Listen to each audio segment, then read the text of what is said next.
to slow the spread of the virus so fewer people need hospital treatment at any one time, protecting the ability of the NHS to cope. Throughout our response to coronavirus, we have been following the scientific and medical advice. We have been deliberate in our actions, taking the right steps at the right time. We're also taking unprecedented action to increase NHS capacity by dramatically expanding the number of beds, key staff, and life-saving equipment on the front line, provide the care when people need it most. The daily figures show that a total of 152,979 people in the UK have now been tested for coronavirus. Of those, 29,474 have tested positive. The number of people admitted to hospital in England with coronavirus symptoms is now 10,767, whilst 3,915 of those are in London and 1,918 in the Midlands. Of those hospitalised in the UK, sadly, 2,352 have died. This is an increase of 563 fatalities since yesterday. The youngest of them was just 13 years old. All our thoughts and prayers are with the families and loved ones of those who have lost their lives. This is more tragic evidence that this virus does not discriminate. The coronavirus pandemic is the biggest threat our country has faced in decades, and we're not alone. All over the world, we are seeing the devastating impact of this invisible killer. We recognize the extreme disruption the necessary actions we are asking people to take are having on their lives, their businesses, jobs, and the nation's economy. And I want to thank everyone across our whole country for the huge effort that is being made collectively in tackling the COVID-19 pandemic. To the frontline workers treating and caring for patients, the people delivering supplies to their neighbours, and the millions staying at home, thank you. You are protecting the NHS and saving lives. And I want to thank businesses too. Through your support for your workers and your communities, and through your willingness to support our health service, you are making a real difference. Whether it's INEOS building a new hand sanitizer plant near Middlesbrough in just 10 days, or UCL engineers working with Mercedes Formula One to build new continuous positive airway pressure machines which help patients to breathe more easily, or broadband providers giving their customers unlimited data to stay connected, or indeed London's Excel Centre being converted into the NHS Nightingale Hospital with space for 4,000 patients. These are just a few of the examples of businesses from across our great nation supporting life-saving work.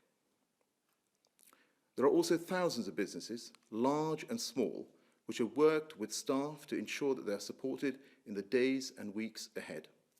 Whether that is through ensuring PHE guidelines are followed on site, implementing furlough schemes, carrying over annual leave, or providing the means to work from home. I want to convey my heartfelt thanks to all of those businesses up and down the country which are working to keep our economy going, so that when this crisis passes, and it will, we are ready to bounce back. Our businesses are doing all they can to support our people, and I want to make it clear that government, in turn, will do all it can to support our businesses. We have already taken unprecedented action to support businesses, safeguard jobs, and protect the economy. From today, businesses will start benefiting from £22 billion in the form of business rates relief and grants of up to £25,000, which are being paid into the bank accounts of the smallest high street firms. On Saturday, I said that we had provided funds to councils in England for grants to small businesses.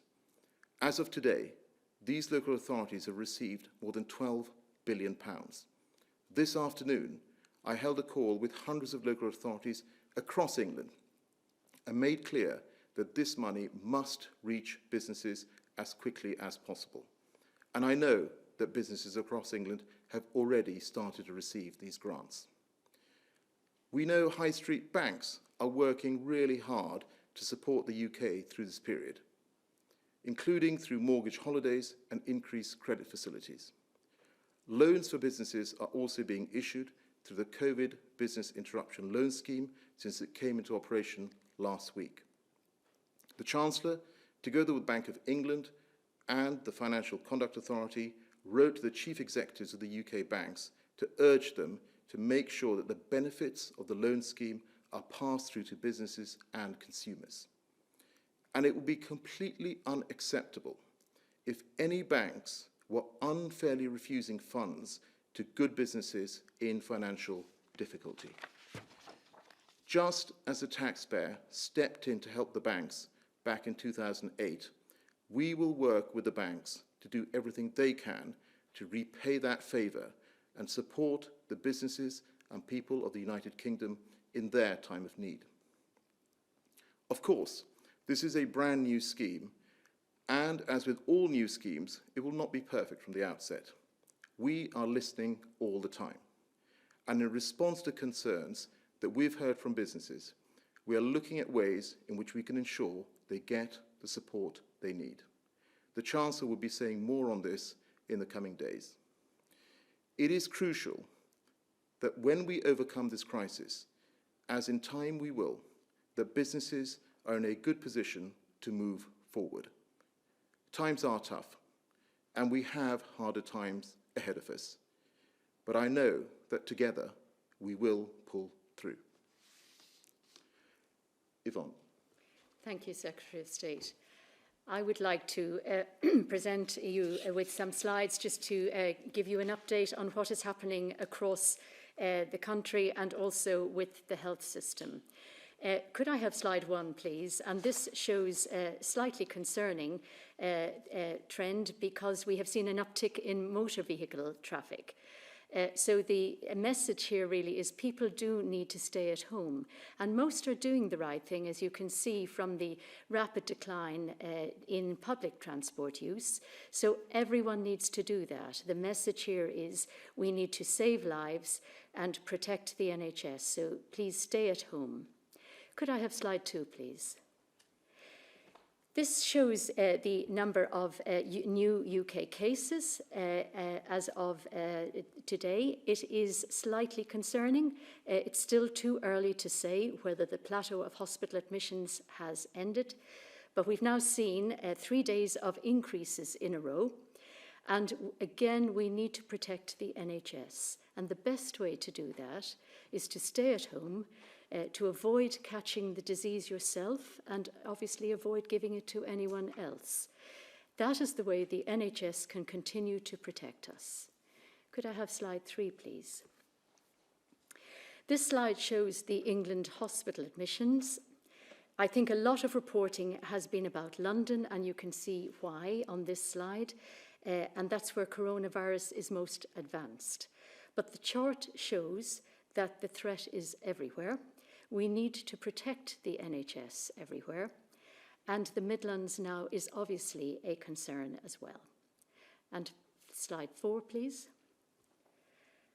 And this is what it's all about. It is about saving lives. This slide shows the global death comparisons.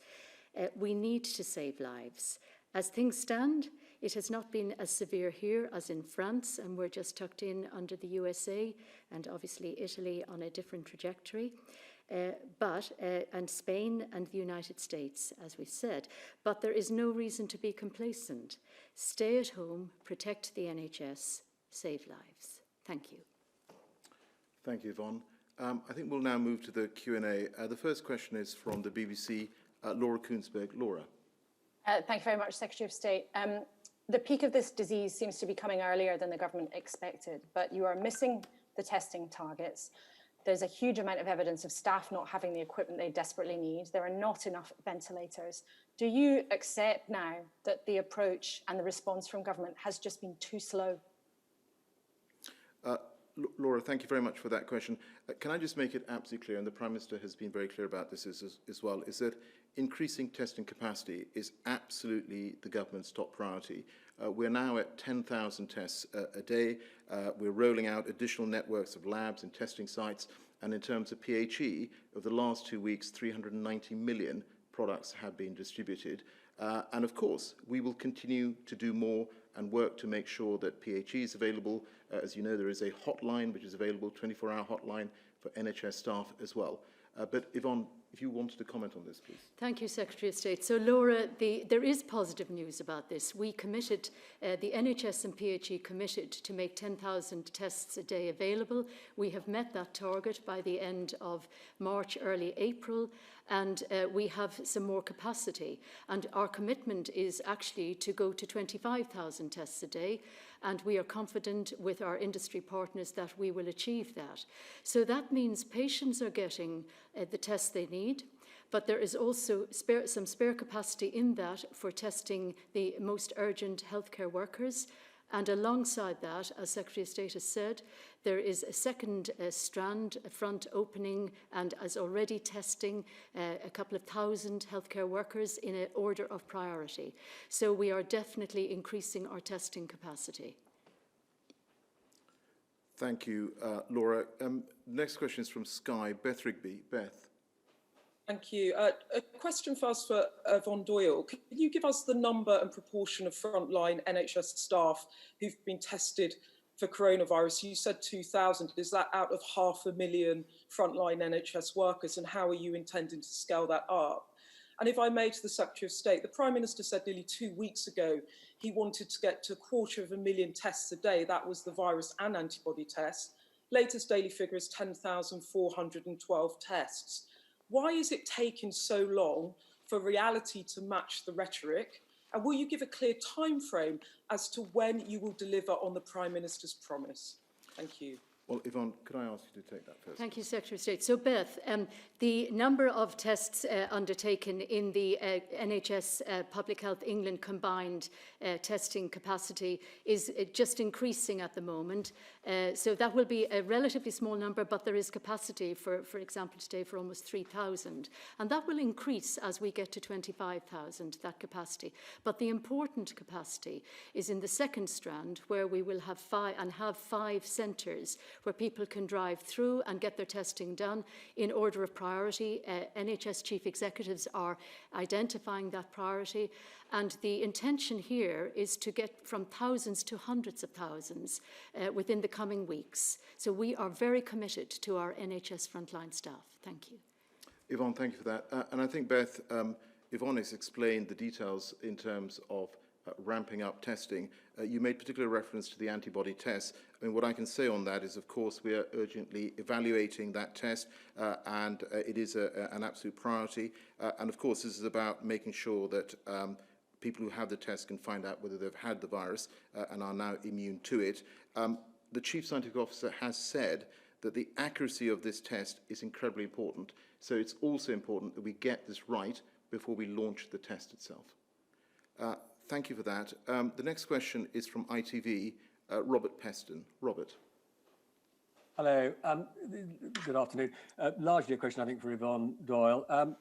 Yvonne, I reported this afternoon that 1 million antibody tests are arriving from China in the coming few days. They have been paid for by the government. The government has said it won't pay for anything that it doesn't think works. But I am told that PHE, Public Health England, is dragging its feet in giving its approval to the use of these tests. I'm also told that these tests would be an alternative to PCR and would actually detect active virus, for example, in frontline staff. When will they be in hospitals for use? Thank you, Robert. So the antibody tests, the important thing about these antibody tests is it's not a matter of dragging our feet. It's important that the test is valid, that it does what it says it does. And as the Chief Medical Officer said, there's something worse than no test is a wrong test or a bad test. So that is what is being tested at the moment. And in the meantime, there is a separate strand, which is very important, which is called seroprevalence, where our own labs are testing the validity of whether the blood samples we're getting very generously from people who've had the disease, but also from blood and transplant and from the College of GPs surveillance scheme, whether those tests are also valid, and we are very pleased about that. So I would say, Robert, as soon as we can, we want to be out there doing these tests. Thank you, Robert. Thank you, Yvonne. The next question is from the Evening Standard, from Joe Murphy. Joe. Hello. May I ask Yvonne Doyle, if 2,000 NHS staff have been tested so far and 125,000 are self-isolating or thereabouts, that's, by my reckoning, 1.6%. Can I pin you to a target for the improvement that you promised in the previous answer? What, for example, will that number look like in 1 week from today?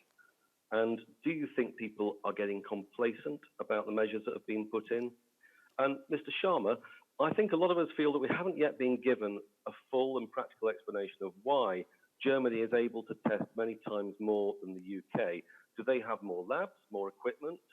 Are they making better use of universities or the private sector than us? And if so, why? Or are they using a different, perhaps a quicker test? And what are the reagents that we're struggling to get? We're looking to work out, is this a capacity issue for the Germany versus the UK, or is it a political choice that's made us test fewer people? I wonder whether you might take that first. Well, I presume you're talking about the healthcare worker frontline testing. And the intention there, as I say, is to go from tens of thousands to hundreds of thousands. That will have to go on the basis of the priority that is identified as to which of these workers are actually needed. When I say workers, they're really staff or colleagues, are needed in which settings, particularly where the sickest patients are. And they will be tested first. So that is the intention over the coming weeks. Do you, while I'm speaking, do you wish me to speak about the reagents? Yes, just please. about the reagents. So the reagents are generally produced by the manufacturers of the machines. And so the reagents that work best are those that work with the machines that they're intended for. That's the most efficient. We are working with the industry to ensure that that supply is good and that the machinery is most efficient. But as the head of the industry has said, there is a global market in this, but they are committed to working with the UK government and with us to ensure that we get those tests through as quickly. And there is complementary work going on to ensure that we can supplement that if needed, and that is very exciting for the future. Joe, I think you asked, you made reference to Germany.